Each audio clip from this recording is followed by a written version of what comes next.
5 things life finally taught me about people, pain, and peace. Asterisk, I used to think wisdom came like lightning bright, sudden, undeniable. I thought one day I'd just know. I'd wake up, stretch my arms, sip my coffee, and feel like I had life all figured out. But it didn't happen like that. Not even close. What really happened was slower, quieter, less dramatic. It came in the form of long nights sitting alone with my thoughts, in the weight of grief that wouldn't go away, just because I was tired of feeling it. It came in the small, humbling moments, when someone I trusted disappointed me again, and I finally realized that maybe I wasn't meant to fix it, or them, or anything. It came when the noise of the world started to fade, and I finally had no choice but to sit with myself. That's when life started whispering lessons I had ignored for decades.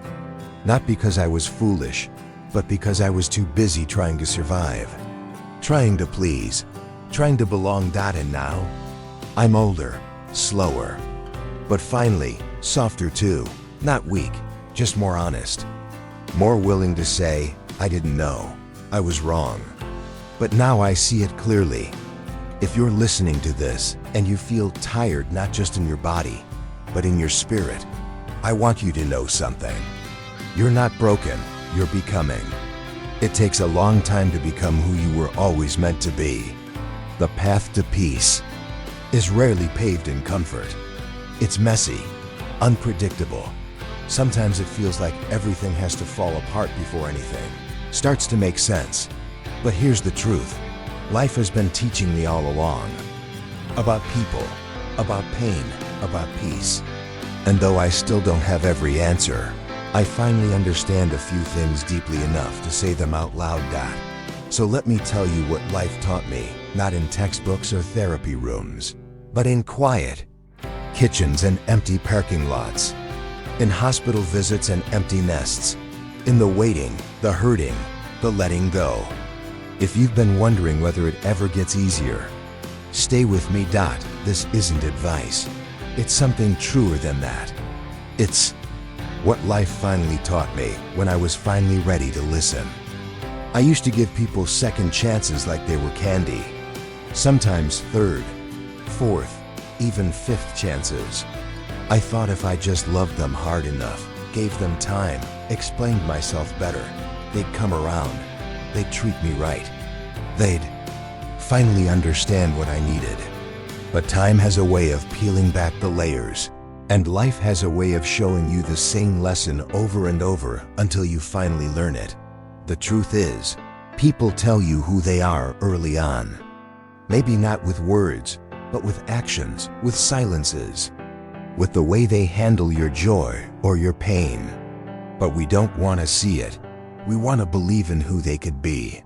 We build stories in our heads about their potential, not their pattern. Remember a friend I had years ago, someone I laughed with, traveled with, shared secrets with. And yet, time after time, she'd disappear when I needed her most. I told myself she was busy. I made excuses. I didn't want to see that when the storms came. She never brought an umbrella. She just stopped answering. It's hard to admit that someone you care about may not care about you in the same way. But holding on to someone who repeatedly shows you they can't show up, that's like trying to build a home on sand and wondering why the walls keep cracking. It's not unkind to believe someone the first time they show you their nature. It's not cynical to pay attention. It's wise. It's self-respect. And it saves you years of wondering what you did wrong when really, you just refused to see what was in front of you. Now, I don't carry anger. I don't hold grudges. But I've learned to walk away with grace. Not every relationship is meant to last, and not every kind word is proof of a kind soul. Watch what people do. Hear what they don't say. That's where the truth lives. There were days when I let my pain be the loudest voice in the room. When I let it decide what I was worth, who I could trust, what I believed about the world. Pain made me cautious, sharp, closed. I built walls and called them wisdom. But over time, I learned something. Pain is a visitor. It comes to teach, to reveal. sometimes to protect, but it was never meant to move in and take over the house.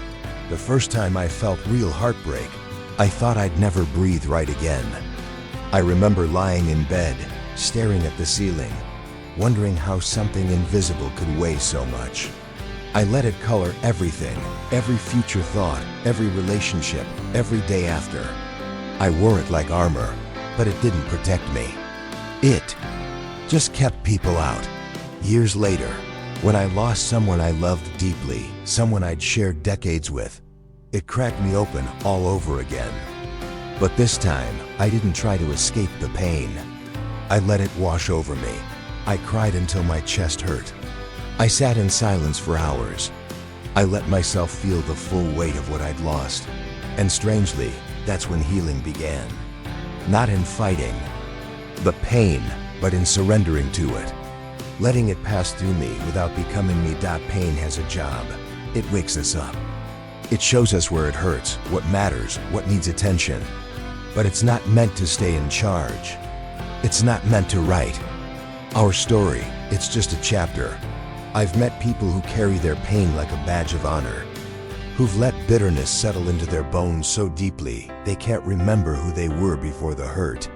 I've been that person too, but peace doesn't grow in soil watered by resentment. You have to choose to stop bowing to pain. 2. Thank it for what it taught you, and then show it the door. Now, when I feel pain rising again, and it does, because that's life, I don't panic. I sit with it, ask what it's trying to say, and I listen. But then I let it pass. I don't build my identity around it anymore. There's more to you than what hurt you, so much more. And you deserve to live from that place, not from the wound, but from the healing. There's a strange kind of silence that follows when someone walks out of your life. At first, it feels like an ache, a hollow space where their voice used to be, where their presence used to live.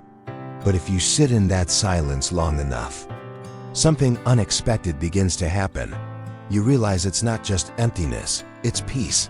I spent too many years grieving people who left, friends who stopped calling, family who disappeared when I needed them most, lovers who promised forever, but didn't mean it past the weekend. I'd sit there, trying to figure out what I did wrong, replaying every conversation, blaming myself for the ending. But as time passed, I saw things more clearly. Some people leave because they're not capable of staying. Some leave because they were never really there to begin with. And some walk away and do you the greatest favor they never intended. I remember one person in particular. We were close. The kind of close where you know each other's coffee order and childhood wounds. I thought that kind of connection could survive anything. But when life got hard, they disappeared. Just vanished. No explanation. Just silence. At first, it gutted me. I questioned everything. But months later, I noticed something strange. I wasn't waking up anxious anymore. I wasn't shrinking myself to make space for their moods. I wasn't constantly fixing what I didn't break. I was lighter. I was free. See, not everyone who walks away takes something from you. Some people leave and make room for your healing, your voice, your wholeness.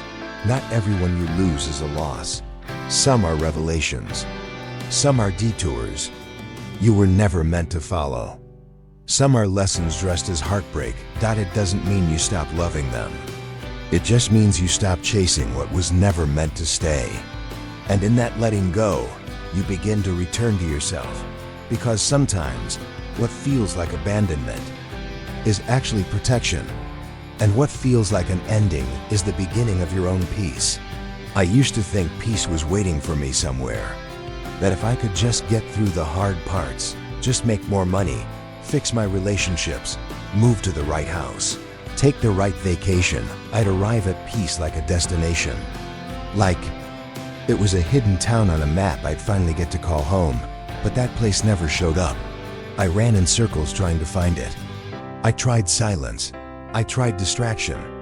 I tried control. None of it worked.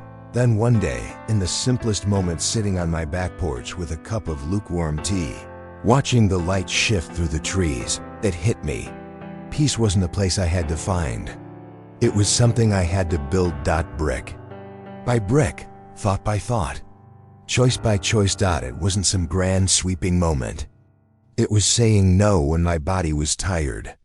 It was deleting the message I didn't need to send. It was forgiving someone who wasn't even sorry, because I deserved the freedom. Peace wasn't always quiet either. Sometimes it was in the boundaries I set, in the people I said goodbye to, in the things I stopped apologizing for. It was the result of hard work, emotional work, soul work. And slowly, something changed. I no longer felt tossed around by every storm. I didn't panic when someone misunderstood me. I didn't beg life to be easier. I just got stronger in my stillness, not numb, not distant, just grounded. It's easy to think peace comes when life finally stops hurting. But I've learned peace is what you build in spite of the hurt. It's the shelter you create when the world outside is spinning. It's not passive. It's not luck. It's a daily decision. Now when I feel chaos rising, I go back to the tools that help me build. Deep breaths, honest prayers, quiet mornings, long walks. The courage to say, this is enough. No, peace isn't a place you stumble into one day. It's something you build again and again until one day you realize you're home. For the longest time, I thought forgiveness was something I gave to others so they could sleep better at night. I believed it was about letting them off the hook, about being the bigger person, about peace and closure and all those things you read in self-help books. But here's what no one told me. The person forgiveness frees the most is you. I carried a lot of things on my back over the years, words that cut deep, actions that made me question my worth, people who should have known better but didn't, people who did know better but didn't care. And then there was the heaviest weight of all, my own mistakes, the things I said in anger, the times I stayed too long, the opportunities I missed, the pain I caused, even without meaning to. I'd lie awake at night replaying conversations, rewriting my past in my mind, whispering, if only. But life doesn't let us rewrite it. It lets us redeem it. Forgiveness, I learned, doesn't mean pretending it didn't hurt. It doesn't mean pretending it was okay.